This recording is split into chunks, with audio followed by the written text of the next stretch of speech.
daghantag makuha nga mga pagtulunan sa ato karong ebanghelyo, pero nindot tingaling atong fokusan ang kinini ang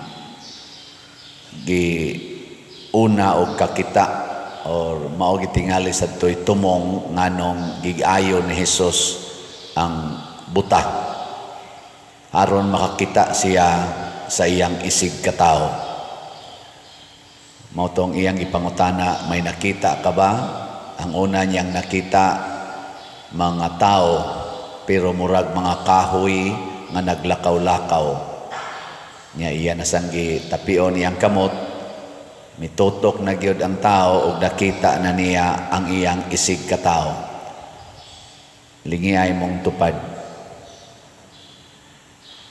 Ang di mo lingi buta. Lingi aba ang samantan-aw nimo niya kahoy o tao.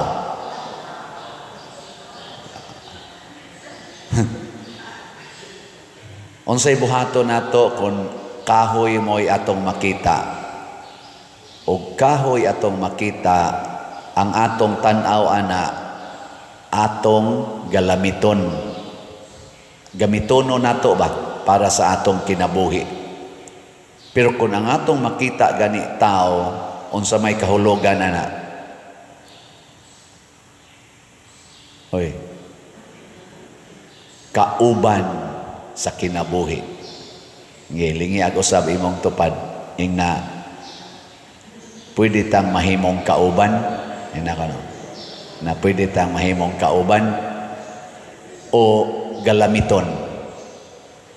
Kinsa dinyo dinhing mga asawaha na mo claim, Father, ang akong bana giisip gina na kong kauban dili galamiton. Sige, taasa ka mo. Pasad kasabot ni mga asawaha, pero at least na iniisa, pero nagpanagana na ba?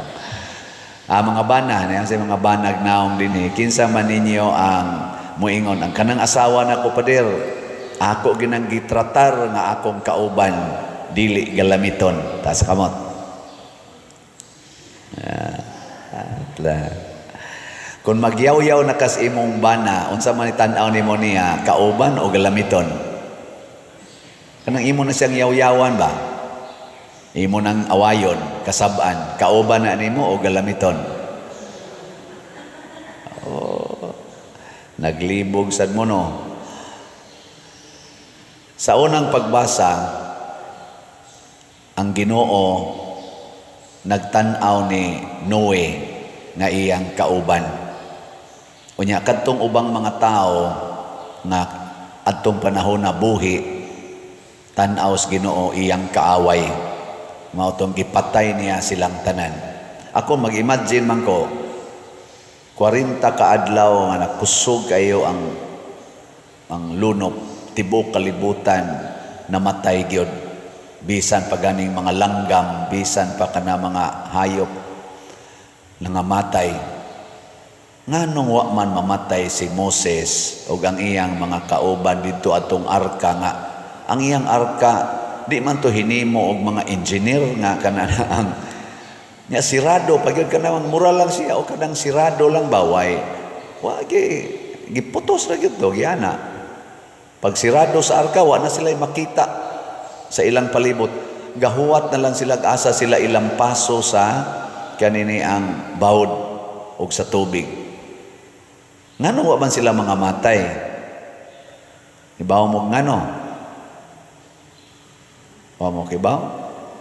Paasa ko kibaw na, pero tungod kay ang Ginoo nag-isip ni Noe nga iyang kauban. Iyang giprotektahan ang kinabuhi ni Noe og sa iyang mga pamilya nga didto sud sa arka. Pero kadtong mga tao uban dili na to niya kauban, iyang gitugutan nga mga matay sila.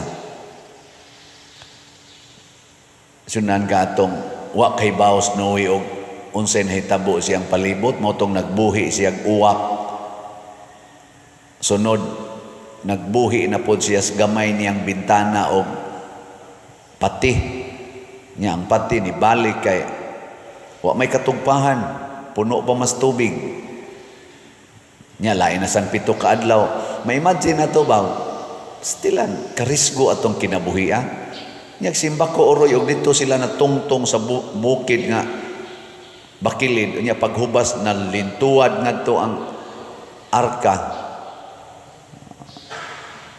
Ligid-ligid, di sila mamatay sa lono, patay sila sa hugs pangpang. Kay kinsa man sinipahimutang dito nga masapnay siya, aron dili malintuad, nga inighubas sa tubig. Bisag asa ra man na matungtong, kinsa may nagpahimutang ang iyang kauban. Kinsa may kauban ni Noe, ang Ginoo. So kanindot di ay kon kauban nato ang Ginoo. Pero ang nakaapan kanus ama nato mabiyaan ang Ginoo kanus aman kun dili nata mutuman sa atong mga saad ngadto kaniya. Muna ang Ginoo ni saad nga kita himuon niyang kauban, pero kita usahay adto ta mukuyog sa yawa pinaagis atong mga sala. Ngilingya imong kuan, imong tupad na sad. Ing na, o pa ka mubuwag sa Ginoo? O pa ka mubuwag? Na, tanawa o. Kanimo, atong tubag sa Salmo, kanimo o Ginoo, akong ihalad ang sakripisyo sa pagdaig.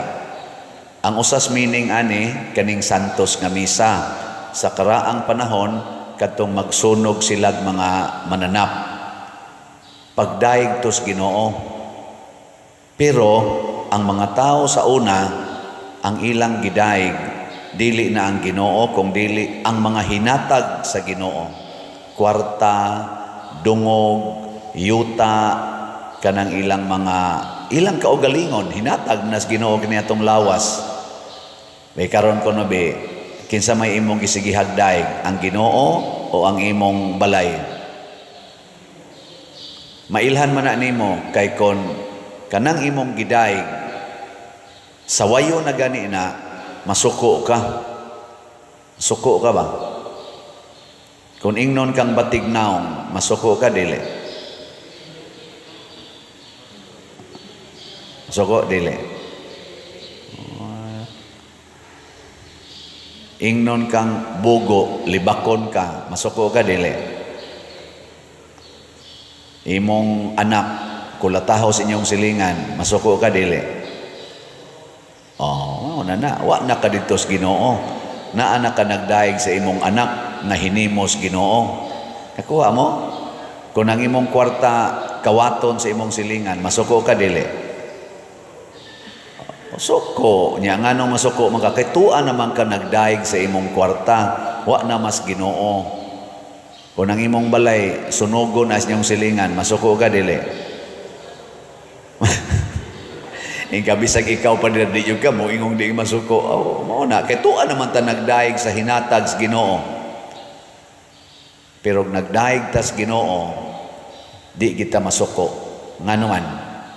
Tungod kay ang Ginoo mo ituburan sa tanan. Mo na diri sa atong salmo, niingon diri, tumanon ko ang akong mga panaad ngadto sa Ginoo. Diha sa atubangan sa tibuok niyang lungsod, bililhon sa mga mata sa Ginoo ang kamatayon sa iyang matinumanon nga mga sulugoon. Nindot ano? Kana bang patyo na taba? Di kita masuko. Ngano man? Sa mata di is Ginoo, nindot day kayo na. Muna ka ng ato mga martyrs, nana. Sugot man kay tagpatyon. Samot na og kawaton na atong kwarta. Okay, ragyog kayo. O pagutapatya. Muna ako na ninggi pamulandungas Ginoo kay ang ato rong pinakahat nga isyo kanimang midterm elections. Ganahan ko nga i-relate ang atong pamalandong sa atong umaabot nga eleksyon. Kanabang unsaon pagpili.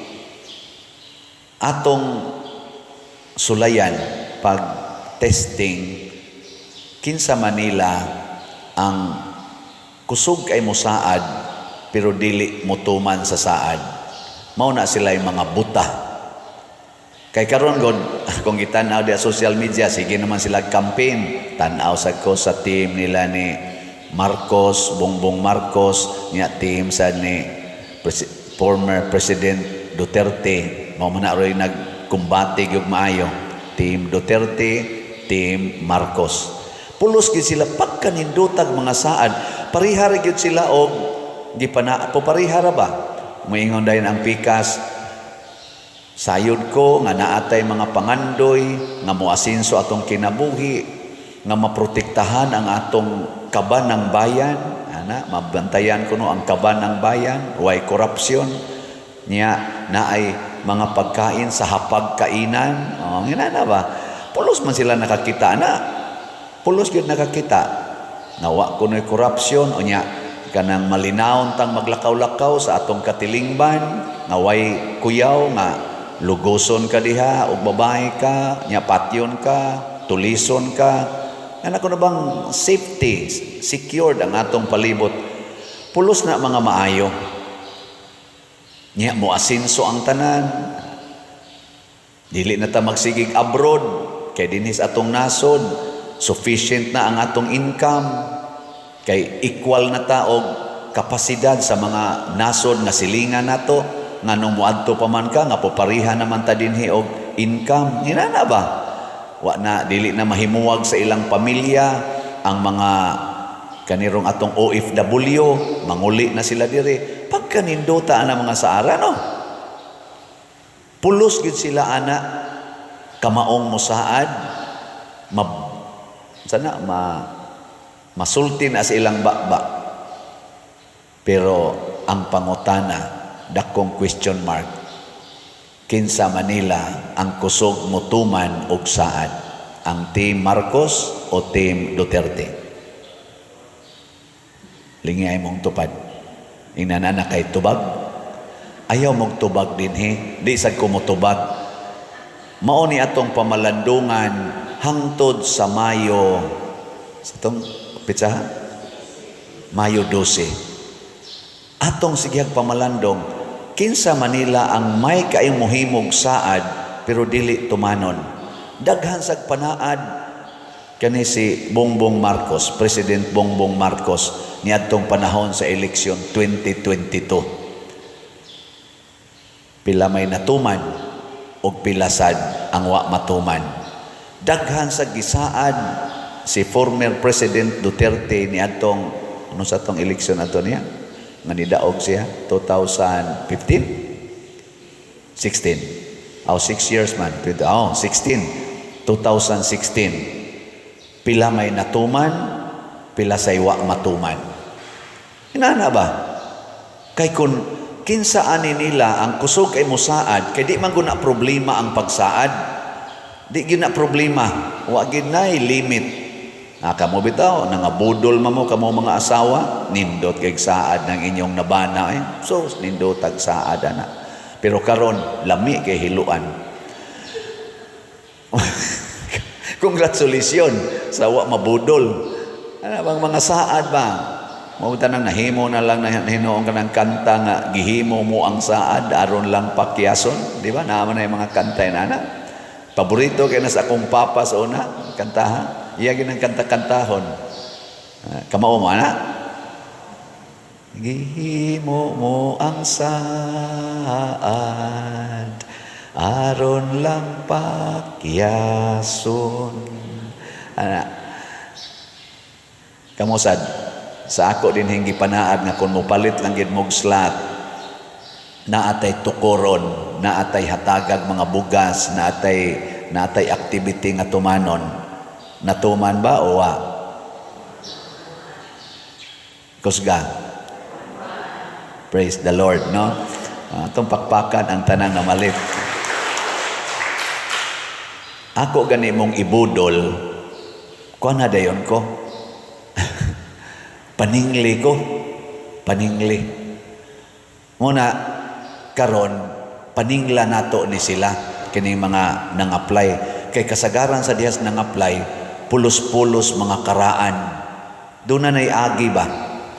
O niya, makita nato nga pupariha sila og balhibo, Kay duha ra man ni ka-team ang main gyud nga nagtigi karon, makita nato nga kinsa tong nipabor sa team Marcos, pupariha pud na sila lifestyle, pupariha pud na sila mga baruganan.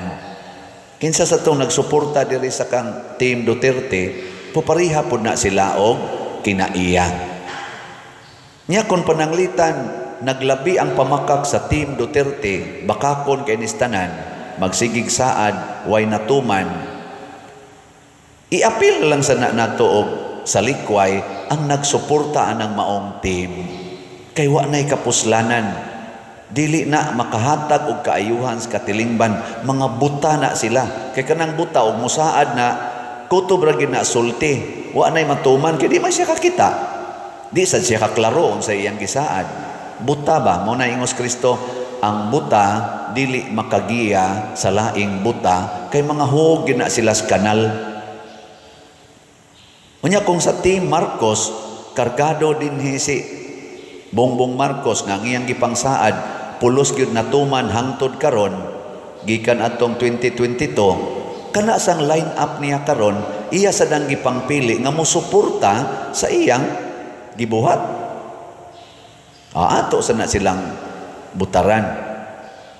Pero kung ang gisaad sad ni Bongbong Marcos sa iyang pagdagan, wa sad matuman, daghan sa kaing wa matuman, isalikway na lang sad nato ang tanan nga nagsuporta niya, kay wa nay kapuslanan, kay same feather flock together.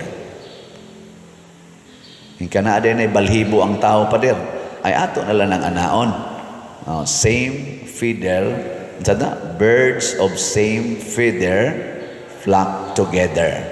People of same attitude go together. Na siya.